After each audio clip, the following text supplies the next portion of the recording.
The Spot Track Podcast, talking sports contracts, the salary cap, and business of sports. Welcome to another edition of the Spot Track Podcast. My name is Mike Ginnitti. It is Monday, October 9th. Week 5 of the NFL season is almost complete. Not too much to talk about there. Plenty of storylines brewing in the NFL. Here's the agenda for today. Dan Soemann joins here in just a few minutes to break down what we have collectively called Spot Track's top 10 Major League Baseball free agents. I posted an article on SpotTrack.com last night that details who those 10 players are, where we think they're going, and what that free agent contract could look like in terms of what our calculations say, what logic says, and sort of what the market is bearing out to be over the next couple of months. So Cousin Dan and baseball free agency first. And on the back end, another article I posted yesterday. They're making me work on the weekends here. Jonathan Taylor signs a 3-year, $42 million extension in Indianapolis. Surprisingly so. We have the full breakdown now available on Spot Track, and I have written a piece detailing that as much as possible, including the guarantee structure, cap and cash, all the good stuff, some concluding thoughts of where this is headed now, what it means for the running back conversation. I will get to that as much as possible on the back end of this show. So baseball first, Jonathan Taylor second. Let's bring in Cousin Dan and hit the ground run. All right, Dan. I posted one of your least favorite things ever on SpotTrack.com. You are not a predictions guy. You are an analyst. You like to see what's available and sort of, cooperate with the numbers that already exist. I like to have a little fun with this stuff this time of year, especially when it comes to baseball, my first love. You've helped me compile this list of top 10 Major League Baseball free agents. It's not the sexiest group, but there's some names here. And I have hit the ground running, putting together not only my thoughts on each player, but a destination and a potential contract for each. Welcome to the show. Here's your first question. Which name here do you think I am completely off on in terms of either destination or price points heading into the winter here? Destination, I'll pass on for right now. You hate this so much. I love it. Well, no, you're just going to hear me punt a lot on it. There's so many factors that are still to evolve even in the coming weeks that are going to dictate this, but it is a fun exercise to do. Yeah. I don't really think there's anything glaring that sticks out to me one way or another. I guess if I'm trying to poke holes, maybe it's like the Cody Bellinger deal, just because I'm a little bit concerned on mostly because I think it's going to be a layered type of contract, but for the most part I think a lot of these are pretty much within range and have potential. The landing spots all have potential in my opinion. So many of these guys have massive red flags, Like we had some real cherries last year. This guy's going to hit the open market, not because of what he's done or what the red flags say about him, but because he has chosen to decline extension offers and become available so that 15 teams can bid for him, right? We had a bunch of those players last year, Correa, Judge, etc. I don't know. I mean, obviously Ohtani is that player, but now even his injury is this gigantic red flag. So just quickly, I'm going to run through the list of names, and then we can do the layman's work on detailing these as much as you want. So obviously, Ohtani is our number one. And speaking of layered, holy cow, Blake Snell shot up to number 2 for us. And 6 months ago, this was a pipe dream because of the way he looked when he was acquired by San Diego versus what he's been able to do over the last 4 months. I think he's a slam dunk Cy Young winner now, which is always a nice thing to have in your back pocket when you're hitting the open market. And speaking of which, our number 3 is Aaron Nola. And that's probably debatable and will be debatable if people read this.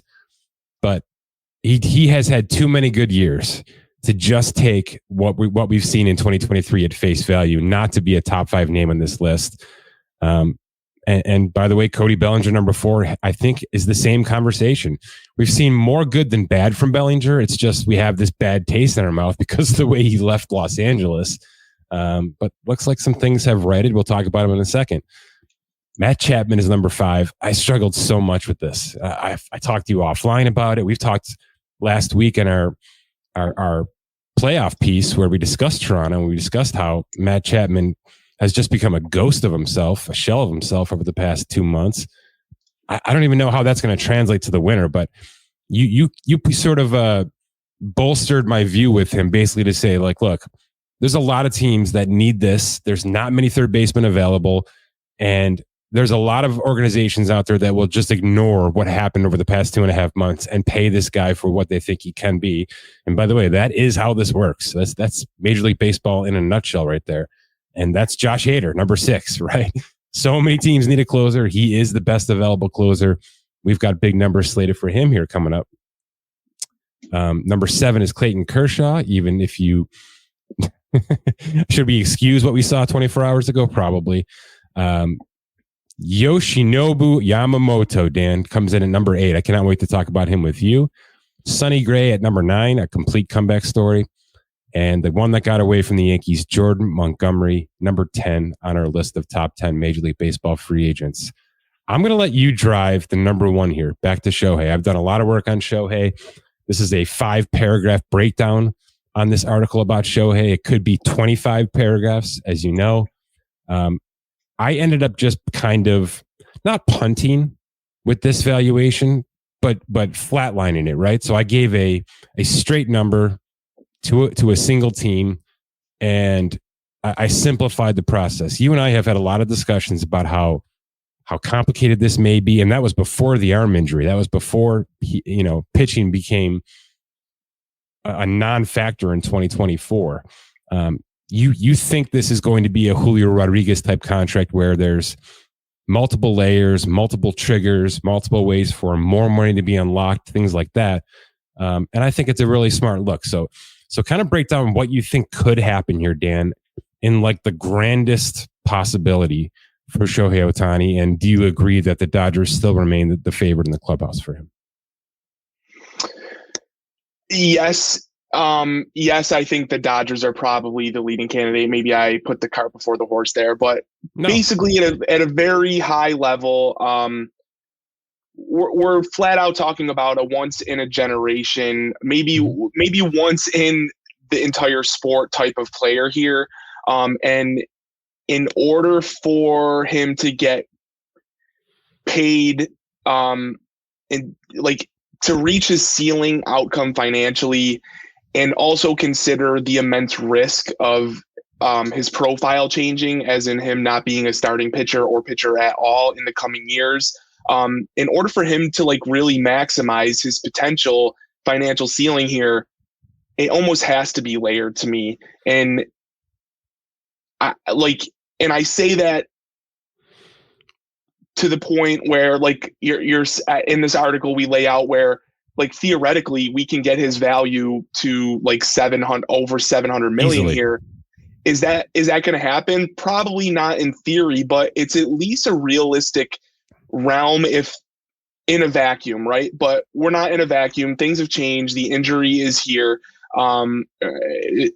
It's just there's no clean way to kind of assess. There was no clean way to assess him before the injury.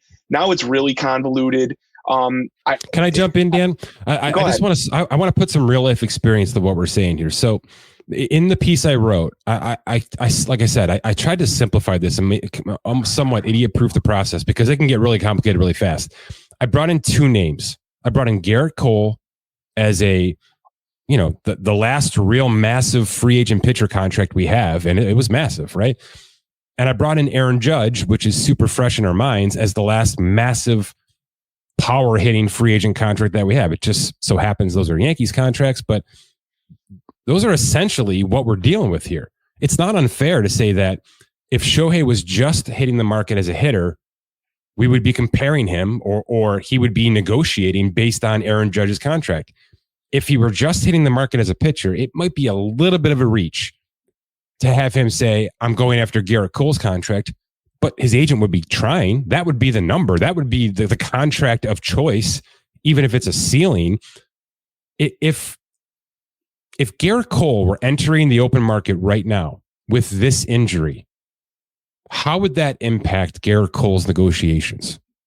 Because I want to do justice. I want to separate the 2 entities if we can and talk about Shohei as a hitter, because it sounds like he's going to hit from day one, right? It sounds like he's going to Bryce Harper this thing and do everything he can despite this surgery. And then Shohei the pitcher, assuming that Garrett Cole's contract, tax adjusted, is the ceiling. So how does this injury impact the pitching contract of Shohei Ohtani?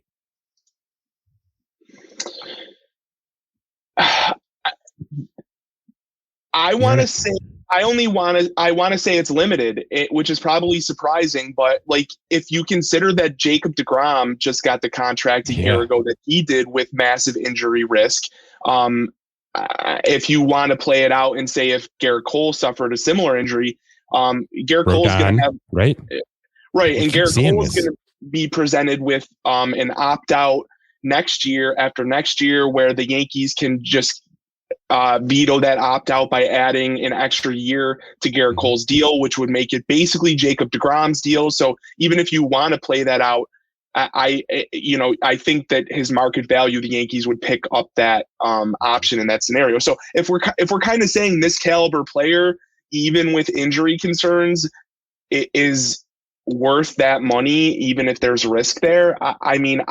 Yes, it affects his number ultimately, but I don't think in this, I just think this is such a unicorn. I can't state that enough, that I'm willing to kind of wipe away some of our guidelines we would normally operate within, trying to analyze this. But I mean, it's a really interesting think piece, and I'm willing to be way, way wrong on this. But I just, if the consensus is he can return to anywhere close to the form of pitcher he was previous to the injury, for a couple of years, 2-3 more years, I think,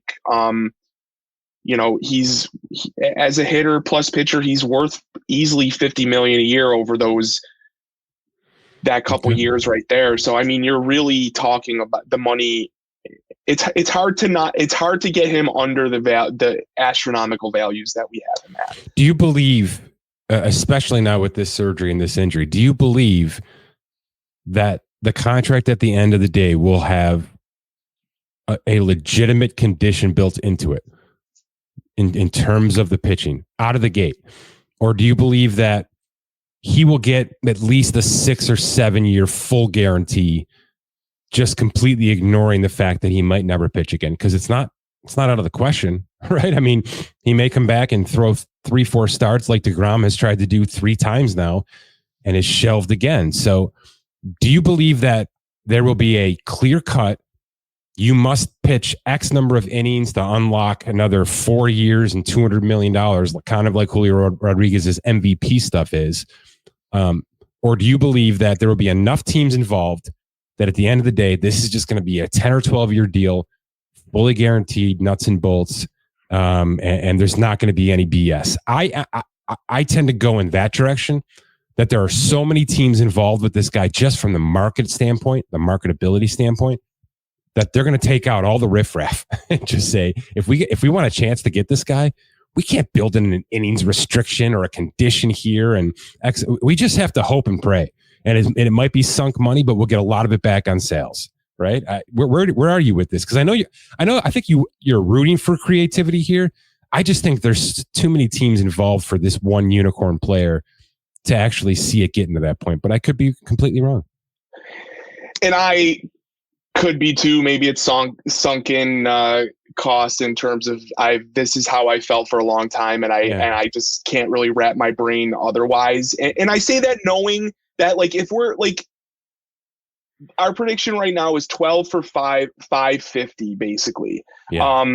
It's getting into that 12 years, because you want to obviously take the average luxury tax hit down a little bit. So if we're talking about 12 years, fully guaranteed, I mean, if you're going to value him at that AAV for 12 years, like, there's massive risk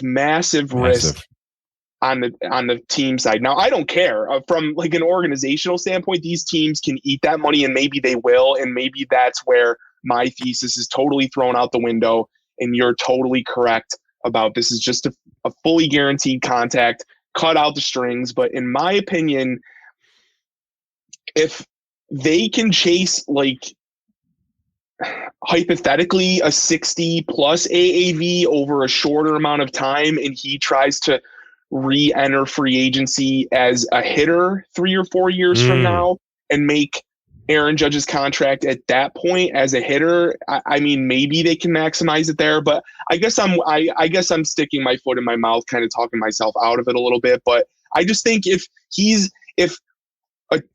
they can creatively structure a deal that maximizes his potential in the short term as a hitter and a pitcher and leaves flexibility for him to cash in again, primarily as a hitter in the future, I think that's something that they might be willing to explore, but I'm guessing his agents are going to have a better handle on that. So I'm going to throw something at you that's literally off the top of my head, but we have discussed this quite a bit. And by the way, I believe that pitching conditions should be built into this. I think it's astronomically wrong to do otherwise, especially because all the star pitchers that have shown these kind of struggles in terms of injuries and red flags have continued to get injured, including now Max Scherzer, right? The guy who could never get injured now is essentially injury prone, right? It's like every 2-3 months, this thing pops back up in some capacity. So nobody is bulletproof with this stuff. It's just where it is. So to think that this Ohtani injury just isn't going to come back at some point in time is just reckless. That's reckless thinking. If there's going to be pitching conditions built into this contract, I believe there should be ways that hitting conditions can supersede the pitching conditions. In other words, if he needs to pitch 110 innings on average over a 5-year span to unlock the next 8, 9, 10, 9 year or 8, let's say 6 years, right? Let's say it's 6 years guaranteed. And then if he has the innings pitch threshold, he gets another 6 years tacked on, fully guaranteed. But if he doesn't get those innings pitched, I want there to be in place silver sluggers, MVPs, take WAR involved, whatever you want to do, right? I believe as a hitter, he can be special enough to be worth all of this money on a 12-year contract, just as a hitter. I believe he's that special. So if he's going to accept pitching conditions and innings pitch conditions, I want there to be a superseding hitting condition that he can hit that converts the last 6 years into some sort of option for him. Because I want to bring everything you're saying together. I don't want it to be something that the team then gets. I want it to be something that the player now has the option to accept. That's what this guy needs to be doing. He needs to bring in every bell and whistle possible from a player control standpoint. He does. Because free agency is weakening every year, right? And Judge did a great job, but Judge didn't get an opt-out, right? Judge didn't get any kind of control in his contract. He took at face value that extra year, and Pete Alonso's trying to do the same thing with the Mets. I don't care about getting out of this contract. I want one more year. I want one more guaranteed year, right? They're fighting for every dollar and every year possible still in Major League Baseball, the best players in the game. I want the ability, and Julio's contract has this, by the way. Julio's contract can unlock more years, unlock more money if he wants it. Or he can punt on the remainder of the contract, go to free agency, start over, and do things right at age 30.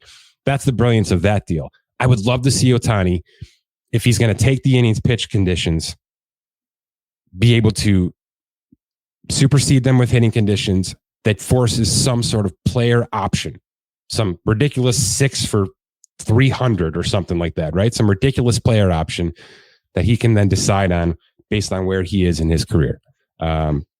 So to me, if it's going to be creative, I want it to be uber creative. I want it to include more power for him, not less power for him. But boy, I don't know. Again, at the end of the day, I wrote down one sentence, right? 12 for 552 to the Los Angeles Dodgers, because it could very well just become, we're not going to work this hard. We're just going to pay the money because we're the Dodgers, you know? Yeah. I hope I didn't sound like I was trying to defend the team risk on this side, because I'm totally on board with you there. Yeah. That I that's what I'm envisioning, is something that gives him power in the future, knowing, and I say that knowing that these teams in negotiations are going to point to some degree. I know there's going to be a bidding war for him, but to some degree, They're going to point to the injury and try and lower his value for that. They had nothing to look. They had nothing to wrap themselves around before this injury, and now they have something. So they're going to exploit it. They're gonna exactly. So that's where I get off saying they're going to try and lower his value. If he's still a premium pitcher and an elite hitter, he needs a way to maximize, and maybe that is in the form of these incentive structures like the Julio Rodriguez deal. But they're going to want, at the end of the day, they're going to want that flashy ceiling number, what the contract could get to. They're not going to report this as 10 we'll know the max number before we know the stipulations, no question. Exactly. So that's just around my point off. I'm on board. I'm on the side of him getting the flexibility in the future, not like a club option or anything like that. So, all right, Blake Snell's going to win the NL Cy Young this year, Dan. The Padres were an absolute mess around him, outside of Juan Soto and Josh Hader. What do we do with this? It seems like they're going to shed payroll. They might axe their GM. It sounds like the coach is safe. I'm not sure AJ Preller's safe. And if they change course in terms of the front office, it could mean a lot of differences, because he's one of the most aggressive GMs we've ever seen in this game. The next guy in or next person in won't be. So it could be, dial it back. Let's Tampa Bay raise this thing a little bit, right? So I don't see him coming back in any capacity. Do you? I'd be shocked. No, I'd be shocked. I think they're gonna do a little turnover here. They have a couple nice prospects to build around in the future, but it makes it a little bit puzzling. I know they thought they were in the race or more in the race than they were down the stretch here, but I mean, losing Blake Snell and Josh Hader for basically nothing, they're going to have to trade Soto just to recoup some sort of prospects back. They're going to have to, right? Yeah, so just for them to go from we think we're a contender down the stretch to we're going to basically get under we're going to retract payroll is sort of bad process in such a short amount of time, in my opinion. But he'll be somewhere else next year, in my opinion. Well, I kind of like this prediction more and more after seeing the last couple of days of baseball. The Orioles definitely need a vet. They need a proven vet, a guy who's been in a small market before, kind of understands how things will work, right? He was Tampa Bay to start everything off here. I think this is a wonderful fit. I'm not sure that they'd be willing to shell out the 115 over 5 for this player, but with so many rookie deals and entry level, pre-arb contracts on this roster, on this 40-man roster right now, there's really not too many mouths to feed. How aggressive they want to be this offseason is yet to be seen. But if they get bounced out and swept out of this postseason, you have to think that will be the calling card heading toward the winter, which is, all right, we've got something. Now we need to layer the icing on top of this cake. And I think taking the Cy Young winner out of the National League is a pretty good start. For sure. You can expand on they need a vet too. They need an ace there. I mean, they have some guys, some nice pitchers brewing that could turn into that piece, but this team is clearly ready and entering a window. I think they probably target a multi-year guy that might not need to commit $100 million right now, just knowing that they're probably going to try and get some extensions done with some of their younger core. But I do meaning acquire an arbitration level player. Something like that. Yeah. Somebody maybe we don't know who's available. So for the sake of this, it's not too interesting, but Blake Smith, I like the prediction. It's totally in line with the process. I think they need to start. All right. Not unlike Baltimore, right? Arizona's probably in the same kind of market. Zach Allen's a guy, he is their ace. So they're sort of looking for that number 2. Not that Merrill Kelly can't be, but he's on a short deal. He's kind of older. He kind of peaked really late here. And I don't think he's a guy that's going to be there for their long-term future. Not that this player, Aaron Nola, would be either, but you put those 3 names at the top of your rotation and you don't need Aaron Nola to be more than a number 3, essentially. And I think really good things could happen. It's an overpay, 6 for 140, which is what he calculates to in our system right now. But again, he's had 2-3 top 5 Cy Young seasons over the past few years. This wasn't his year, so maybe you can say he's in pretty stark decline here if you want, and that number could drop. But I like that team It's a better version of Madison Bumgarner coming on board. And by the way, at a way better time, right? Signing Bumgarner when they did was a disaster. It's like putting the quarterback without any weapons on there, Justin Fields. And Aaron Nola is just a better fit for this contention that Arizona's in. And by the way, they don't look like they're going to be done anytime soon this postseason. Yeah, I totally agree. This, we've seen this type of player track record, get paid. They always find 9 figures on the open market here. So I would, I have nothing. I might be a year too high, right? Maybe it's like a 5 for 120 types. Maybe it's exactly what Blake Snell gets, honestly. But similar situations, going to similar teams, similar contracts could be the case. Let's get to Bellinger, man. This one's fun. You could tell me this is every dollar of the 5-year 110 that I have predicted here. You could also tell me he takes another 1 for 25, right? Like I can totally see all those things happening here. But one thing is for certain, he has adjusted, and he looks like he's adjusted for this prime time of his career. Do you believe that he is this player now, or do you have concerns that he reverts back to long swinging, 200 strikeout Cody Bellinger? I definitely have concerns. Just knowing we've seen an injury really massively derail his career to the point where one of the best or one of the worst full-time outfielders in the league in past seasons. So I have concerns. I do think he still provides massive value. But I think I really think this is a line like that JD Martinez Red Sox contract he signed in 2018 that had multiple opt-outs that, I think both the player and team had a little control in case of injury. I think it's structured like that if we do get some sort of extended deal, beyond like a 1 year, 20 plus mil, like you had said. Yeah. This could easily be like a 3 for 75 with back-to-back vesting options or things like that. There's no question about that. They're going to want to protect themselves. What do you think about my thoughts with the Giants, a team that seems to swing and miss now every single free agent season? Are they going to get their guy this time? I think it's an interesting spot for sure. We're going to see them. I think we're going to see a little. I mean, they're not going to change their organizational philosophy drastically, but I think with new manager, we're going to see a little bit of a change, maybe how they want to attack this free agency could be really interesting. I kind of like the match there. Okay. Matt Chapman was great on an MVP pace, and then he wasn't, and he never was again. Which Matt Chapman is going to be signed this winter?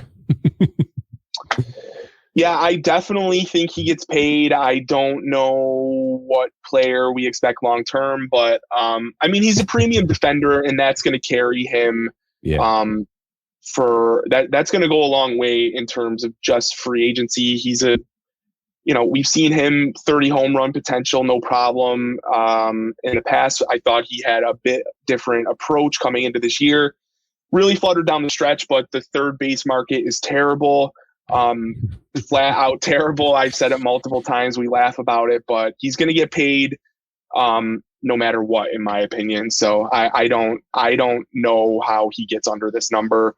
I don't totally know about the landing spot, but it does make sense. We talked through this one a little bit. The Dodgers have so much flexibility throughout their roster that they can move, any of the guys. Max Muncy, if that option gets picked up, Miguel Vargas can shift over to second if they need. Yeah. So there's plenty of versatility there. So yeah, I like it quite a bit. I just envision Matt Chapman batting 7th on that Dodgers lineup, making like $30 million a year and laughing out loud. But that's it's not. It wouldn't be unlike that organization to do it. Let's put it that way.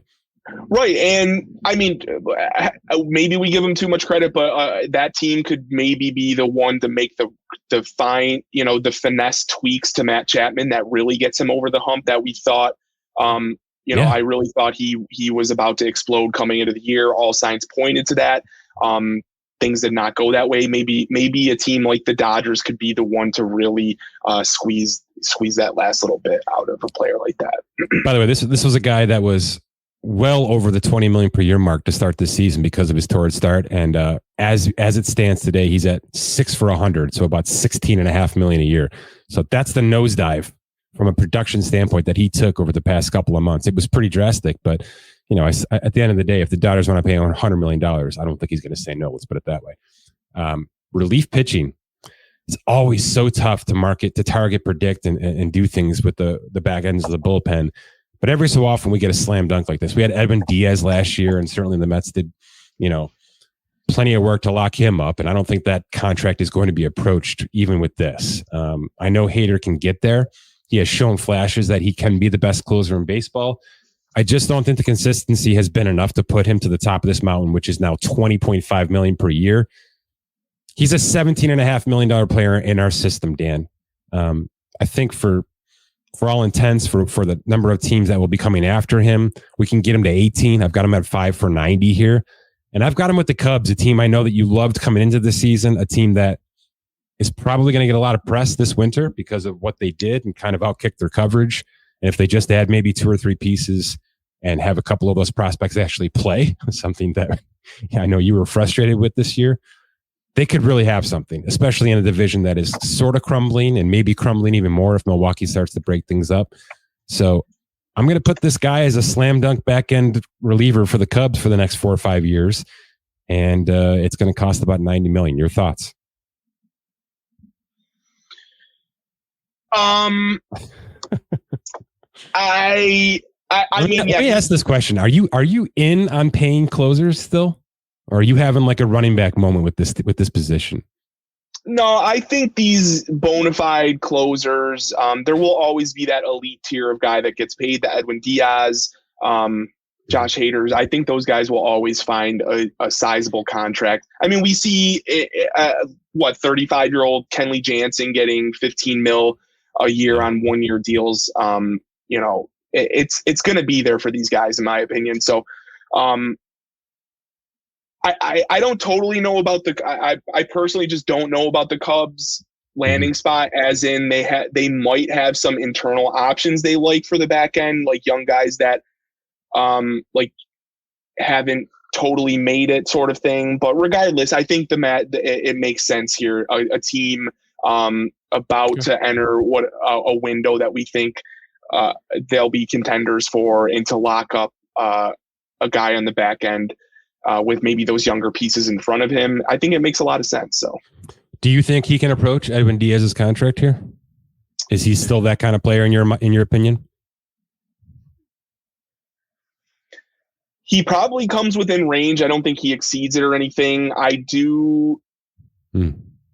Actually, I don't know about that. Let me pause, because I was going to point to some injury concerns, but I mean, I'm not even going to say that this year's Edwin Diaz injury, but I know we had in the past, he had really, 1.5 seasons of really poor production, similar to Josh Hader last year. So it's sort of like a similar trajectory, if you will. So, he could certainly get it. He's going to pretty easily be the most proven guy available, right? Yeah, no question about it. And all these fringe or slightly in playoff teams like Seattle, Chicago, those kind of teams, Cincinnati even, probably at least, well, Cincinnati's got the other Diaz, but there's plenty of teams in that contention window that are just drooling for a player like this right now, at least on paper. Clayton Kershaw go ahead, man. No, I was just going to say, people are going to hear us make this point a million times throughout the offseason, but free agency is just as much a product of the circumstances and the market around you as it is your talent level. We don't necessarily think all of these guys are elite superstars or anything. Maybe Josh Hader is not an elite closer anymore. Who knows? But these guys are all going to get paid because, generally speaking, the top player available at every position gets a really strong contract, probably more than you're even thinking, about right now. That's sort of how this league works, right? So if Matt Chapman is handedly the best third baseman, and you don't think he's a $100 million player, that's fine. But supply and demand is still a huge thing in free agency in this league, unlike any other league, really. So yeah, you're not wrong. It's not incorrect. It's not hyperbole to do what we're doing. This is generally how things go every winter. Right. Yeah. Clayton Kershaw was awful. Playoff Clayton was back. That's going to be how it's probably how we're going to leave. I don't know. Is this it? I mean, can you retire with that? Can you walk away from baseball with that taste in our mouths right now? I don't know. Let me ask this question. He decides he wants to play. Are the Dodgers in?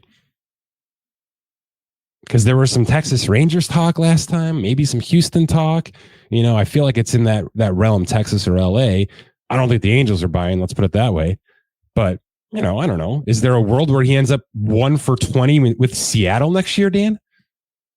Or is it Dodgers or retirement for you? I think it's Dodgers, Rangers, or retirement. And quite honestly, I don't know if the Rangers are if he's gonna make 20+ mil. I don't know if they're gonna want to add another guy with injury concern making 20+ mil to that rotation. So to me, it's probably Dodgers or he retires. And if that's the case, I think the Dodgers are probably in. Maybe it's more of like you have laid out here, incentives.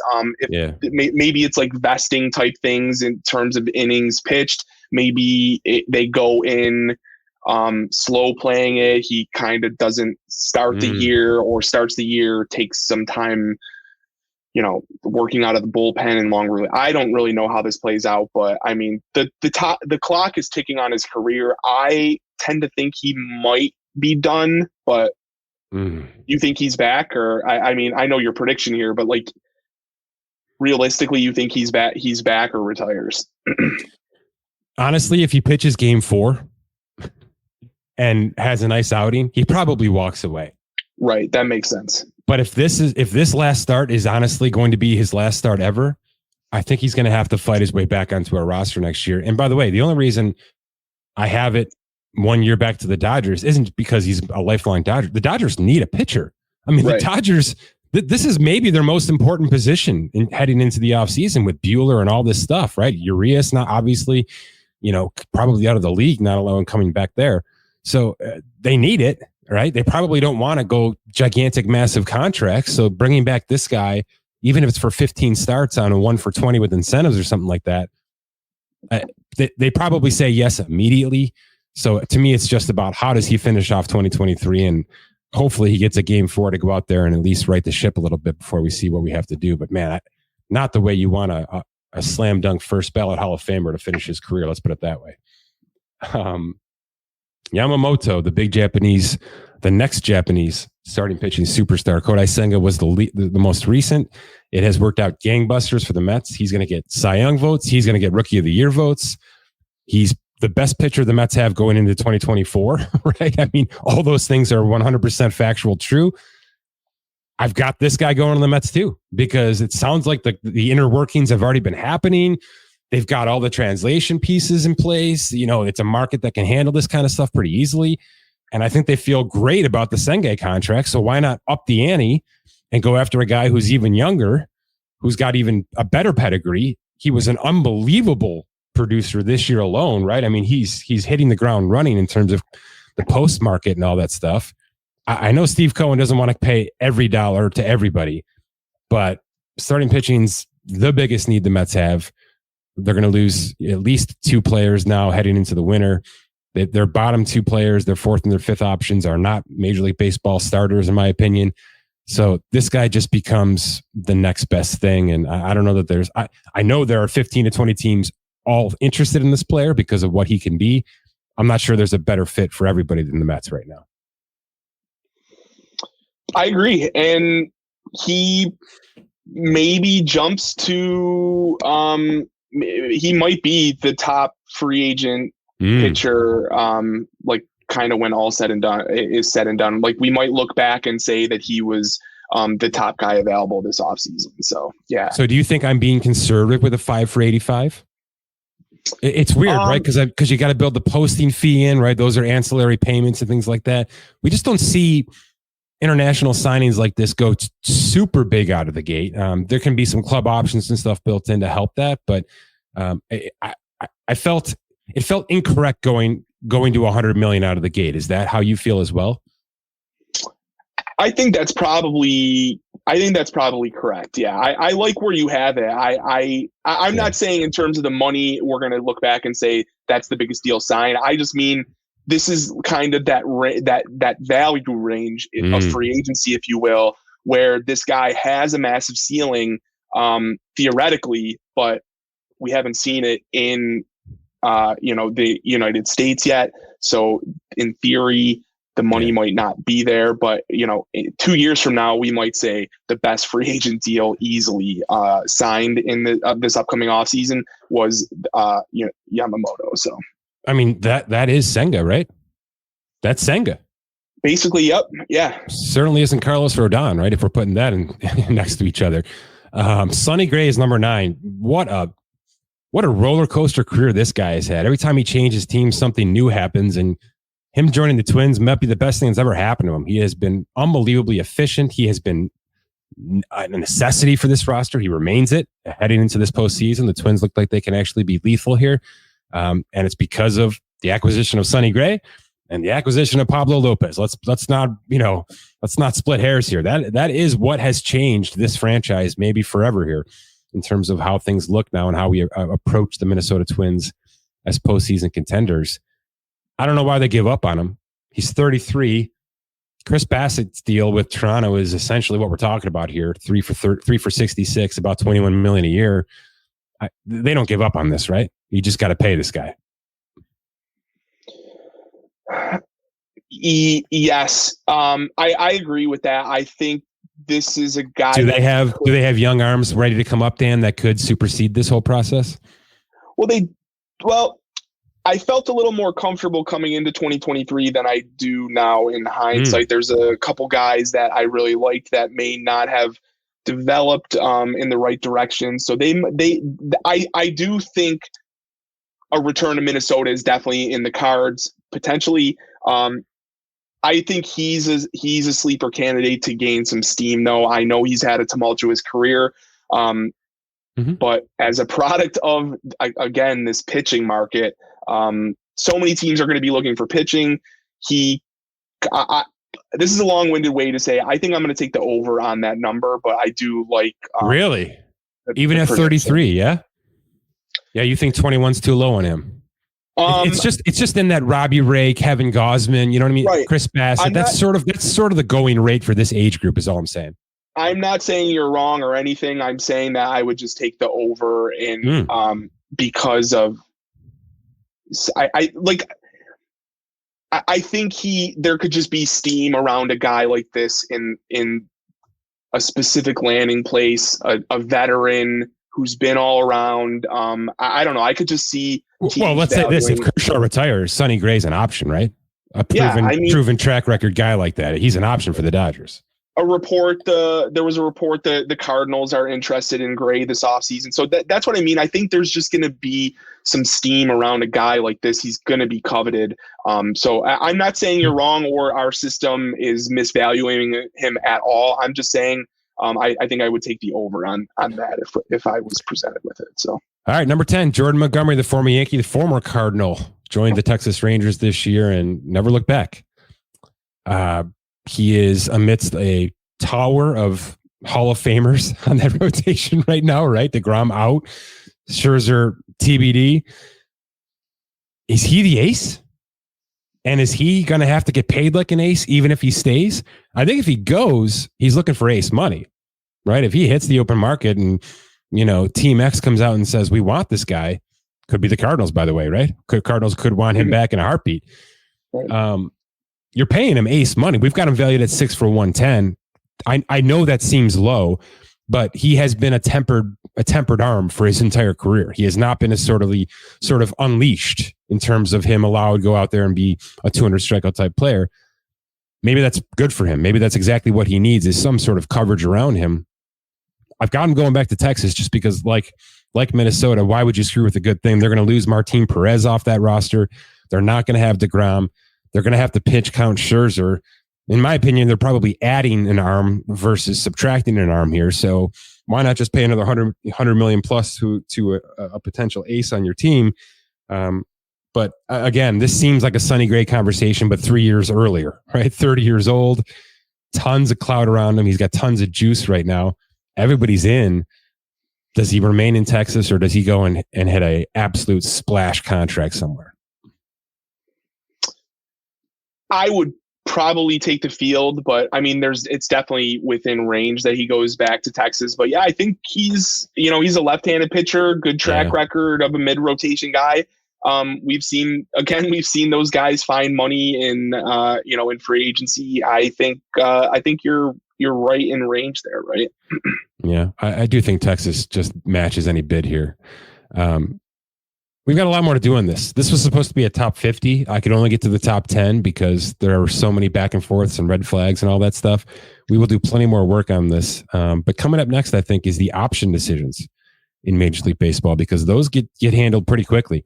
Those essentially have to be decided before the end of the actual 2023 league year. So they come rapid fire. We do have some pretty nice names on that list of some decisions that may be franchise altering, right? I mean, what is San Diego thinking? What are the Cardinals doing right now? Are the Cubs all in? There are some really nice option decisions that could change the course of the winter. So I know you've done a lot of work on that. We'll be back on here to discuss a lot of that work probably next week. So I appreciate your time. Awesome. Thanks, Mike. All right, let's switch gears to Jonathan Taylor. This is not something I thought we'd be saying in the middle of the 2023 NFL regular season, but Jonathan Taylor has a new contract and the running back market is back. $14 million a year for Jonathan Taylor, 26.5 fully guaranteed. And I know a lot of you, myself included, were waiting for the structure to understand if that was a real number. I'm here to tell you it's a real number. It is something that he will have fully guaranteed by March of 2024. Now, look, it doesn't mean he's going to be on this roster for the next 3 years, but there's a really good chance of it. Let's put it that way. If you've read the article on Spotrac.com, you understand what I'm talking about. There's $19.3 million guaranteed at signing. It's a weird number because we're in the middle of the season. So we had to subtract the first 4 weeks that he's been paid, take the next 14 weeks and build that into the guarantee structure, tack on next year's compensation, and then eventually $7.15 million of 2025 becomes fully guaranteed next March. So it's real. It's $26.5 million. It's more than if you would have just finished off this year, tagged in 2024, tagged in 2025. It's number 3 essentially in every metric we can give it. Guaranteed at signing, 3rd to McCaffrey and Kamara. Total guarantees, 3rd to McCaffrey and Kamara. The AAV of 14 is right where you want it to be, as the number 3 overall behind Kamara and McCaffrey. And we talked about this a while ago. I was prompted by a couple of people to do not so much an actual valuation of this player, but just to give my thoughts. And I can never just give thoughts without data. So I did the work to understand which contract that currently exists actually feels like Jonathan Taylor's next contract. And it's Nick Chubb. They're similar players, similar ages, even though Taylor has a year younger invested in him right now. Neither of them were first round picks, so there was no guarantee in that last year of the rookie contract, but they were escalated for proven performances. So ripping that up and locking in a 3-year extension makes the most sense. Well, 2 years ago in 2021, Nick Chubb went 3 for 36.6, which ended up being 4 for 40.1. What did Taylor just do now? Again, we're inside, the season here, week 5 of the regular season. He went 3 for 42, which turns out to be 4 for 46.3. So if we just adjust for cap, Nick Chubb's contract to Jonathan Taylor's contract, Taylor has won. Okay. He has succeeded the percentages that could have just said, let's just sign Nick Chubb's contract right now. He has gone north of that number. He has gone north of the guarantee structure for that number. And more importantly, he has gone north of the 3-year payout.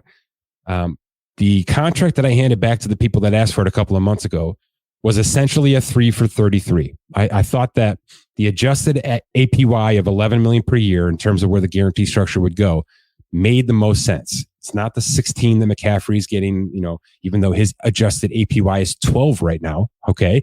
So if we think about that, if we think about the best running back in football has been operating at $12 million a year for the last couple of seasons, and now again next year too, then everybody else should fall slightly under that. Well, Jonathan Taylor just secured $11.1 million adjusted APY over the next 3 seasons. Okay. And 26.5 of that is going to be fully guaranteed. The remainder of that of course, comes in per game active bonuses, which you can understand. He did well. Okay. For most of these metrics, it's fair market value. For some of these metrics, like the guarantee and the 3-year payout, I think it's above fair market value. So there was a point of contention here where the Colts probably had to build in more than they wanted to because Jim Irsay and that franchise destroyed this relationship publicly on X and in the new media and on TV. And when you do that, you have to pay for it. And they could have paid for it by losing this player and losing his ability to play football, by trading him to another team, or they could have paid for it by adding another $4 million into his contract. And that's what happened here. All right. He gets 33 over 3, 46 over 4. There's a world where he plays all 4 years in this contract. He's 27 years old in the last season of this contract, and everybody wins. So this is a slam dunk. I think it's a very good win-win deal for both sides. I think the Colts could have got it for less if they had kept their mouths shut. I really do. Because I do think there's a couple million built in here where they didn't need to be. They could have just matched the tag numbers, and I think he would have said yes. And by the way, that's the last point I want to make here. Thank goodness Jonathan Taylor said yes. I've been begging for this. And I know it's a terrible way. It's a terrible approach if you're an agent or if you're a player. But running backs have to get contracts on the books to keep this thing going, right? For the love of God, Patrick Mahomes said this out loud. I needed to do this contract modification so that for the good of the quarterbacks, so that quarterbacks can continue to get paid. Well, guess what? They're having no trouble getting paid. All right. Trevor Lawrence just made himself $60 million a year yesterday against the Bills. That's just the reality because he's a bona fide number one starter up for an extension next winter. It's going to happen. All right. It's going to happen. He's done enough. Quarterbacks have to do very little to get themselves into an extension window. Running backs have to do everything, including not get hurt, which is almost impossible at their position. Jonathan Taylor was offered a fair to above fair market value contract, and he said yes. Saquon Barkley did not. Josh Jacobs may never have gotten an offer. All right. That's how difficult things are right now. So the fact that Taylor took this deal is very important. A, for the Colts, B, for him, and C, for these other running backs that are coming into the fold. You have to do it. All right. Fight like hell. Hold out as much as you need to. Do everything you have to do to put your foot down and put the onus back on your team. But when you get something that looks, smells, feels at least close to right, you got to snag it. You got to get it out of the books so that we're not talking about McCaffrey's contract from 4 years ago and Chubb's contract from 2.5 years ago. We're now talking about the next contract, which is Jonathan Taylor, and it's a good one. It's a good platform for other running backs to build off of now. And that's what we're going to see from here. So full breakdowns available on SpotTrack.com. I did all the guarantee structures, my concluding thoughts, where I think it's headed from here, how long he might be on this thing, all the rankings in terms of cash and cap and everything. Now available on SpotTrack.com. For Scott Allen, my name is Mike Ginnitti. Thanks for listening to this edition of the SpotTrack Podcast.